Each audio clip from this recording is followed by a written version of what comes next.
as the summer of 1830 goes on, there are some recurring themes that Joseph was struggling with, right? He's had the struggle with Cowdery's insistence that there was a problem in one of the revelations, but really one of the recurring struggles nearby to him is the struggle of the saints in Colesville. As I said, that's one of the largest areas of growth in the church. Now, there's not very many people in the church, but nearly half of them probably are living in the Colesville area, and Joseph lives not that far away in Harmony, Pennsylvania, across the border.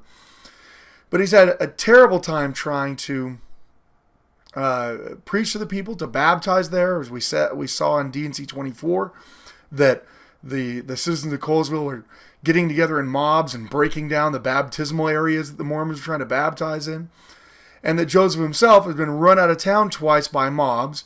He's been arrested when he tries to go there. So it's probably not that surprising that DandC 26 again references this. He's there in Harmony with John Whitmer and Oliver Cowdery, who appear to be asking a little bit more about what they should do, and this problem of the Colesville saints is very much on the mind. Behold, I say unto you that you shall let your time be devoted to the studying of the Scriptures, and to preaching, and to confirming the church at Colesville. They keep trying to confirm the church at Colesville. The mob keeps preventing them, but it's still an issue. And to performing your labors on the land, such as required, until after you shall go to the west to hold the next conference. And then it shall be made known what you shall do. So only a little bit of information. Right now, we're worried about Colesville, finishing your labors on the land. Then interesting, you get this from verse 2. And all things shall be done by common consent in the church, by much prayer and faith. For all things you shall receive by faith. This terminology, common consent, is something that we know very well today. I mean, this is the people raising their hands to sustain people in the callings that they have. And this is very much the idea behind it. Some people, especially critics of the church, will mock the fact that Mormons do things by common consent, because they'll say, well, everyone just always agrees anyway, so how is that critical? But the reality is that if the majority of people were to not consent to something, then that would be something that would be reevaluated. We'll actually see in some early church conferences that the majority of members, for instance, will vote to not maintain someone in the quorum of the 12. Why? Well, that person was being critical of the church, was on the outs with Joseph, and when it was put to a vote, the conference votes to drop them from the quorum. They don't want them in the quorum anymore. So that's obviously early on in the church, something like that would seem like incredibly radical today, but in their day, they're just starting out. So we still have this principle of common consent. The next revelation also demonstrates some of the difficulties that they are having in the area. Partially because they're not able to meet with the church in Colesville, at least not very easily. They're going to try to have a meeting instead down in Harmony. And while they're there for a meeting, the Knight family's down for this. Joseph writes this in his in the history leading up to the receipt of this revelation. As neither his wife, he's talking about Joseph Knight, nor mine had been yet confirmed. They hadn't been confirmed yet, so they want to hold a meeting. We would call it today a sacrament meeting, but they want to hold a church meeting so that they can have a confirmation at that church meeting. It was proposed that we should confirm them and partake together of the sacrament before he and his wife should leave us. In order to prepare for this, I set out to go to procure for some wine for the occasion. But I had gone only a short distance when I was met by a heavenly messenger and received the following revelation. So, this is another revelation received by an angel. Joseph goes out to buy some wine so that they can hold a sacrament service, and an angel appears to him and tells him, listen to the voice of Jesus Christ, your Lord and your God and your Redeemer, whose word is quick and powerful. For behold, I say unto you, that it mattereth not what you shall eat or what you shall drink when you partake of the sacrament, if it so be that you do it with an eye single to my glory, remembering unto the Father my body which was laid down for you, and my blood which was shed for the remission of your sins. So this understanding that we have in our church, that what we use for the sacrament is not as important as taking the sacrament itself, this is something that we have all the way back to 1830. The revelation continues, wherefore a commandment I give unto you, that you shall not purchase wine, neither strong drink of your enemies. Wherefore you shall partake of none except it is made new among you. Yea, and this my Father's kingdom which shall be built upon the earth. Now this revelation is actually received in two parts. You'll notice that this is not the majority of DandC 27. The majority of DandC 27 actually comes after verse 4. For a variety of reasons, it seems that when the angel came, the only part that the angel gave was verses 1 through 4 of what we have today. And then there's a great expansion of Doctrine and Covenants section 27. As Joseph Smith History writes, the first part was received in August. That's when this angel comes. But the second part was received the following September. In all of our early manuscript versions of DandC 27, only these first 4 verses exist. In the 1835 edition of the Doctrine and Covenants, however, Joseph includes this expansion to the text. That it's the biggest expansion of any Doctrine and Covenants section that we know of, where it goes from these 4 verses to these dozens of verses. And the expansion discusses, among other things, what's going to happen when Jesus comes. There's going to be this essentially great meeting, great party, where Jesus will drink of the fruit of the vine again, with all the great prophets and apostles that have departed this earth, and in particular mentions the coming of Peter, James, and John. Now, DandC 27 has often been misunderstood because DandC 27:2 is the justification for why we today in the church use water instead of wine in the sacrament. Many people believe that this is saying, well, you should switch to water instead of wine. Or many people misinterpret DandC 27 to mean, oh, well, here's God saying that they shouldn't drink wine anymore. Well, that's not the case, and it's certainly not how they interpret it. It actually appears that what's going on is that the animosity to the church is so great in the area that there is perhaps even a plan to try to poison them. That their enemies might try to sell them bad wine or poisoned wine to make them sick or even worse. And so here the Lord's telling them to make wine new among them. It's not simply to say, oh, if you make it new among you, then it's grape juice. That's kind of a meme that I wish went away in the church. When the scriptures say wine, they mean wine, and wine's alcoholic to varying degrees.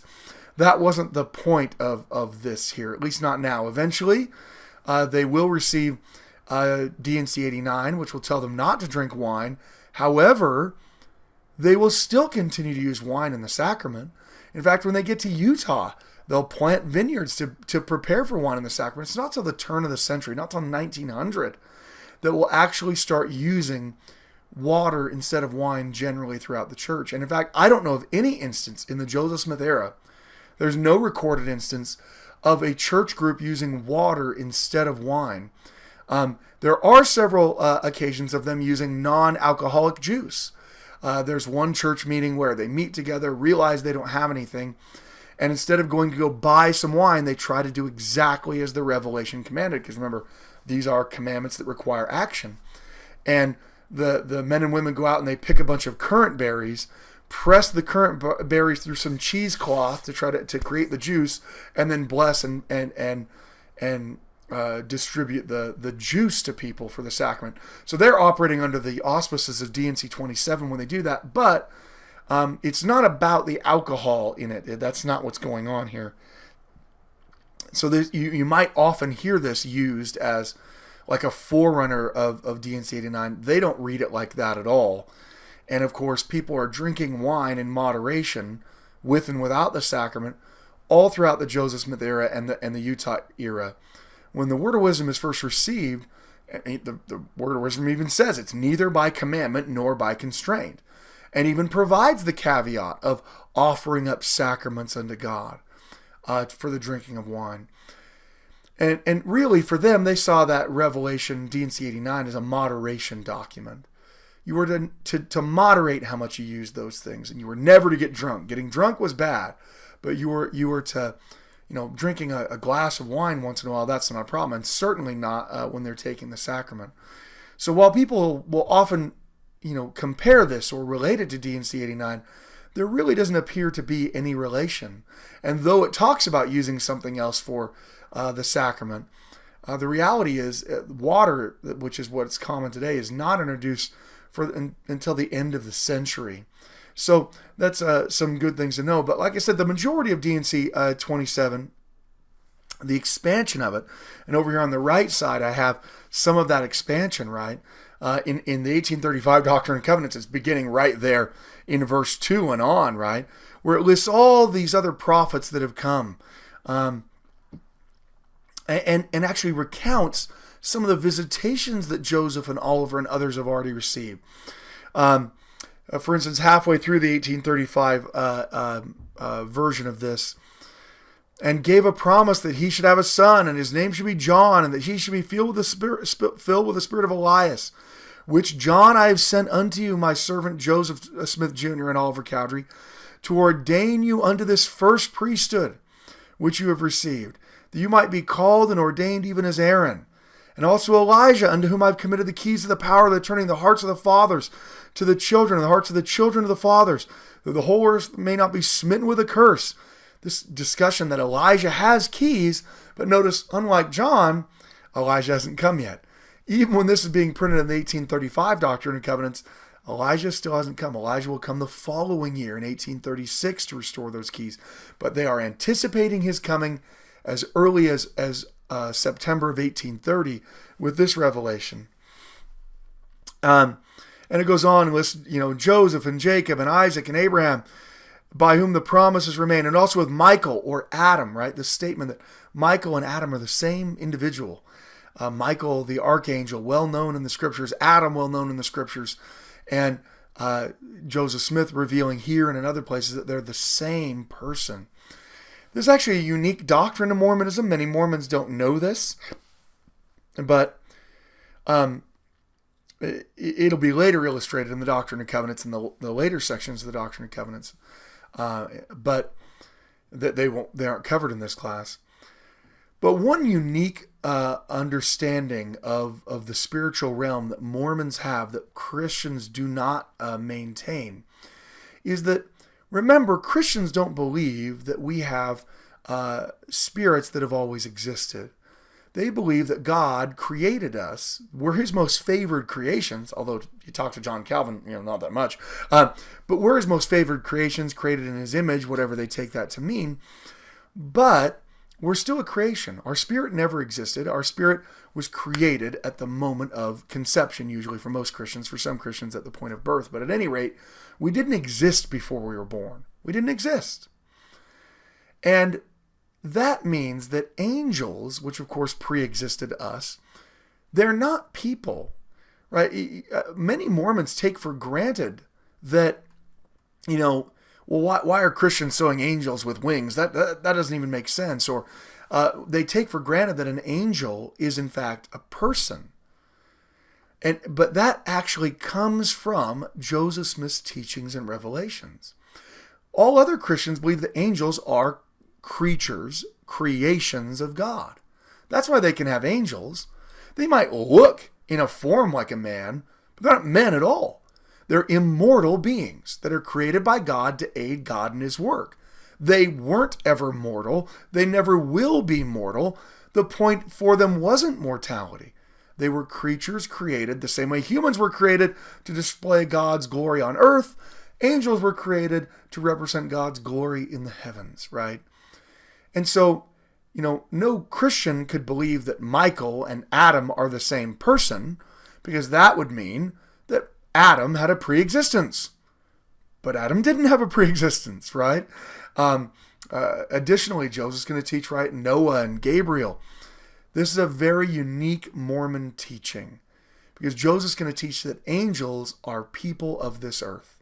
They are either people that are going to be on this earth, in which case they're disembodied spirits, they're just spirits, or they are already resurrected beings with bodies that are the spirits of men and women who did live on this earth.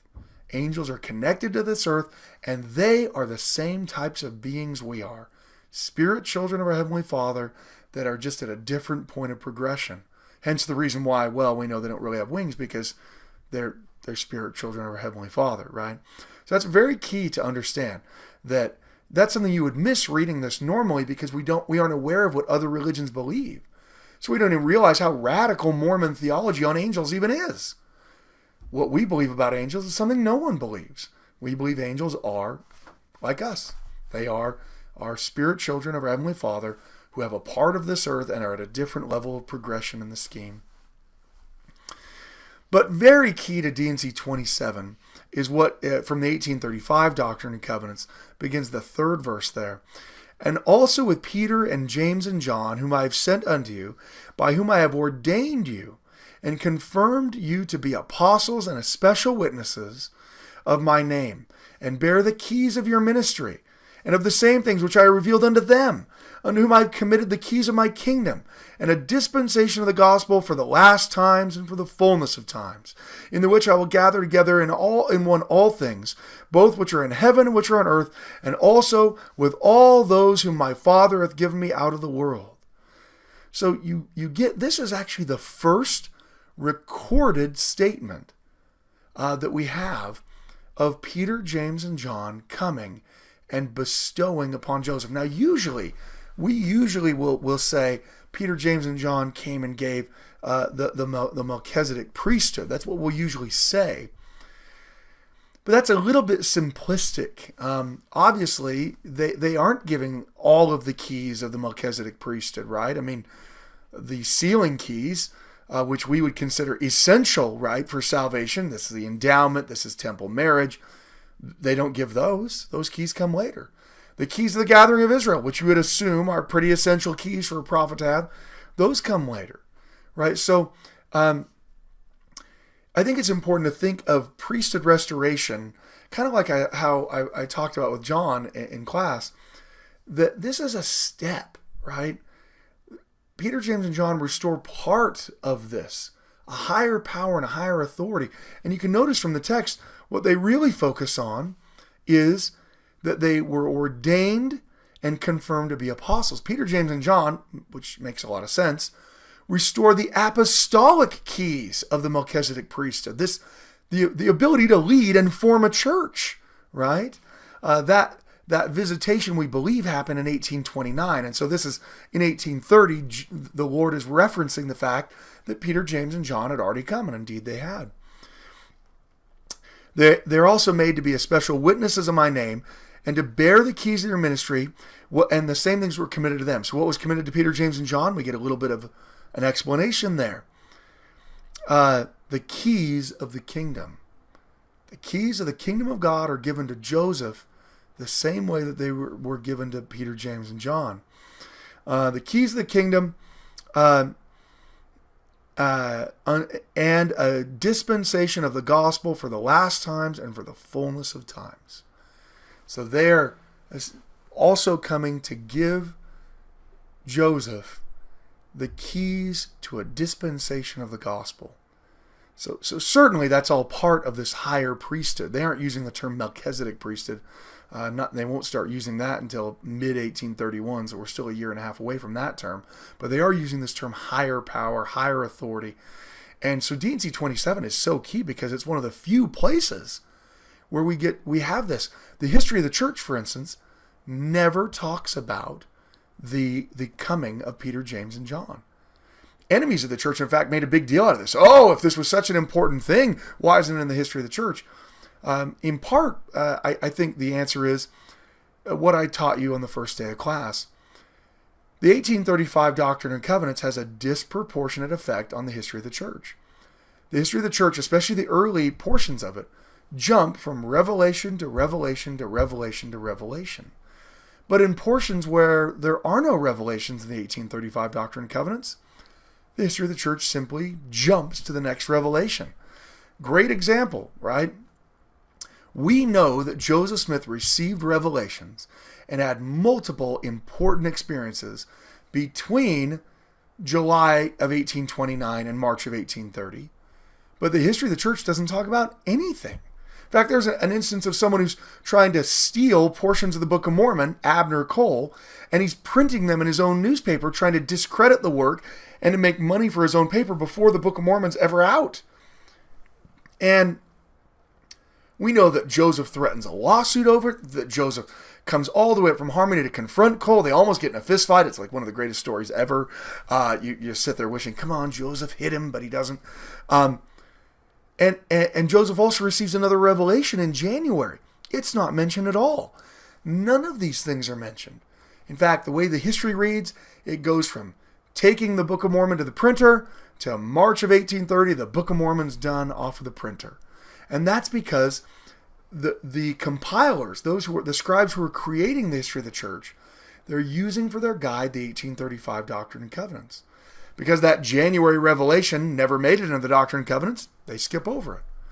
And my guess is that's what's going on here. It doesn't seem like a gigantic hole in the narrative because DandC 27 is in the history of the church and talks about Peter, James, and John having come and ordained them to the apostleship. But you don't get it in the narrative format the way you get with John the Baptist.